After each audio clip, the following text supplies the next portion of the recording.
جو احباب زکوٰۃ دیتے ہیں باقاعدگی سے ان کے لیے کیا فضیلت ہے؟ اللہ رب العزت نے ارشاد فرمایا جو بندہ زکوٰۃ مال میں سے ادا کرے گا اس کے مال کی حفاظت میں اپنے ذمہ لے. اللہ اللہ. آپ کو اس سلسلے میں میں ایک بڑی پیاری حدیث سناؤں.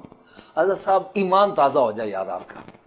سرکار دو عالم نور مجسم صلی اللہ تعالی علیہ وسلم صحابہ کرام علیہم رضوان کے درمیان جلوہ افروز ہیں اور زکوٰۃ ادا کرنے کے فضائل بیان کر رہے ہیں. سبحان اللہ. اس میں سرکار صلی اللہ علیہ وسلم نے یہ بھی ارشاد فرمایا کہ جو بندہ اپنے مال میں سے زکوٰۃ ادا کرتا ہے تو اس کے مال کی حفاظت خود رب تعالیٰ اپنے ذمہ کرم پر لے لیتا ہے. سبحان اللہ. تو قریب ایک یہودی وہ بھی یہ سن رہا تھا. اس نے اپنا مال تجارت کے لیے بھیجا ہوا تھا اور اس کو 100% یقین تھا کہ جس راستے سے میرا مال آ رہا ہے وہاں چور بڑے ہیں، ڈکیتیاں ہو جاتی ہیں. اس نے گھر جا کے سارا حساب کتاب لگا کے زکوٰۃ نکالی. اللہ. لوگوں نے پوچھا یار تو مسلمان ہو گیا؟ کہتا نہیں میں مسلمان تو نہیں ہوا، زکوٰۃ کیوں دے رہا ہے؟ کہنے لگا میں نے تو سودا بازی کی ہے. اللہ. مجھے پتا ہے میرا مال لٹ جائے گا تو میں نے محمد صلی اللہ علیہ وسلم سے جا کر کہنا ہے میرا پیسے نکالو، اللہ. میرا نقصان پورا کرو. میں نے آپ کے کہے سے زکوٰۃ دی، میرا مال لٹ گیا، میں اللہ نہ ہوا میں تلوار کے زور سے لوں گا. لہٰذا اس نے پورے مال کی زکوٰۃ نکال دی. چند دنوں کے بعد پیغام آ گیا کہ جس قافلے میں اس کا مال آ رہا تھا وہ لٹ گیا ہے، وہ مال لٹ گیا. اس نے کیا کیا، تلوار نکالی اور سرکار صلی اللہ علیہ وسلم کے در دولت کی طرف چل پڑا کہ اگر آرام سے نہیں دیں گے تو تلوار کے زور سے میں نکلواؤں گا. تو ابھی سرکار صلی اللہ علیہ وسلم کے در دولت کے قریب ہی پہنچا تھا نا تو پیچھے سے ایک منادی آواز کرتا آ رہا تھا، اوے جانے والے تجھے مبارک ہو، تیرا سامان سلامتی سے آ رہا ہے، اللہ اکبر. تیرا مال سلامتی. وہ بڑا حیران ہو گیا، کھڑا ہو گیا. جب وہ قریب آیا کہنے لگا یار جس قافلے میں میرا مال آیا تھا وہ لٹا نہیں؟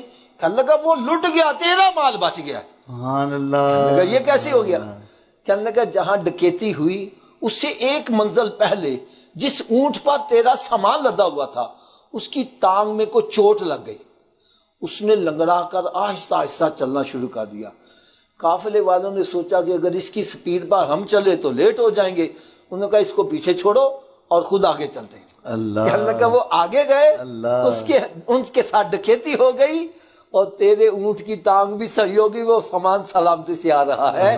وہ یہودی جو تلوار کے زور سے مال لینے جا رہا تھا وہ سرکار کی بارگاہ میں گیا اور کلمہ پڑھ کے مسلمان ہو گیا. سبحان اللہ. سبحان اللہ. دیکھو اللہ تعالیٰ ہر مسلمان کو بیماریوں سے محفوظ رکھے، اللہم آمین. اور جو بیمار ہو چکے ہیں اللہ تعالیٰ ان کو شفا کاملہ عطا فرمائے. اللہم آمین.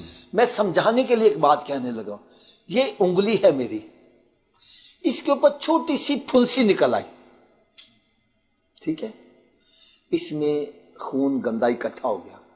میں ڈاکٹر کے پاس گیا، اس نے کہا حافظ صاحب اس کو ہم چیریں گے نا، 2-2.5 قطرے خون گندا نکل گیا تو آپ کی انگلی صحیح ہو جائے گی. صحیح ہو جائے گی. میں کہتا نہیں جناب، انگلی میری ہے، خون بھی میرا ہے، میں کیوں نکلواؤں؟ اللہ. میں نے نکلوا تھا. کہتا ٹھیک ہے جی جاؤ. نہ نکلے.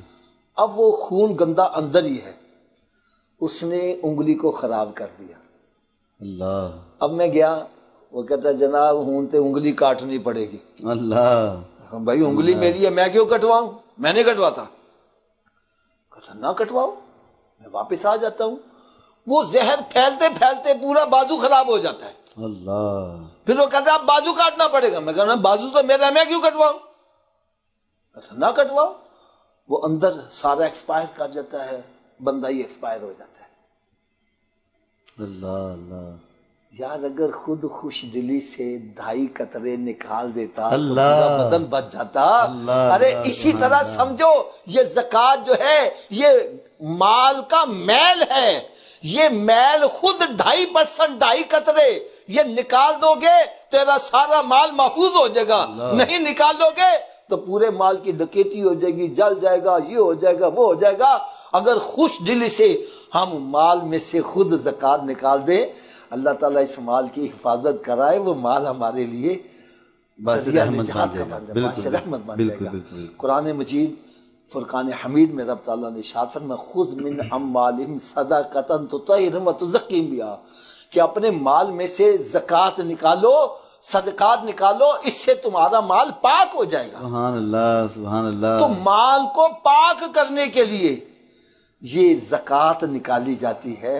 قرآن مجید فرقان حمید میں رب تعالیٰ نے ارشاد فرمایا مثل الذین ینفقون اموالہم فی سبیل اللہ کمثل حبۃ انبتت سبع سنابل فی کل سنبلۃ مئۃ حبۃ واللہ یضاعف لمن یشاء واللہ واسع علیم۔ فرمایا مثال اس کی جو رب کے راستے میں خرچ کرتا ہے ایک دانے کی ہے، جس کو زمین میں بو دیا جائے اور اس میں 7 بالیاں نکلیں، ہر بالی میں 100 دانہ لگے، اللہ۔ ایک کے بدلے 700 گنا، اور پھر رب تعالیٰ فرمایا اس کو میں جتنا چاہتا ہوں بڑھا بھی دیتا ہوں۔ تو اللہ تعالیٰ کے راستے میں خرچ کرنے سے مال کم نہیں ہوتا بلکہ اور زیادہ ہوتا چلا جاتا ہے۔ بلکہ میں اس کی ایک اور آسان سی مثال دے دوں، حضرت صاحب آپ کے پاس 10 بوری گندم ہے، اللہ، کیا ہے؟ 10 بوری گندم۔ اس کو جتنا مرضی سنبھال کے رکھو، جتنا مرضی سنبھالو، یہ کم ہوتا رہے گا، کھانے سے بھی کم ہوگا، کیڑے وغیرہ بھی لگیں گے، ہاں جی۔ یہ ختم ہو جائے گا۔ اور اگر 10 بوری میں سے 1 بوری آپ زمین میں بو دو، اللہ، اللہ، 1 بوری زمین میں آپ بیج ڈال دو، تو اب یہ کیا ہے، 10 بوریوں سے کتنی بوریاں بن جائیں گی؟ ارے یہ جو ہم اللہ کے راستے میں خراج کریں، یہ سمجھو دانا بو رہے ہیں، سبحان اللہ، یہ مال کم نہیں ہو رہا بلکہ اور بڑھتا چلا جا رہا ہے۔ سبحان اللہ۔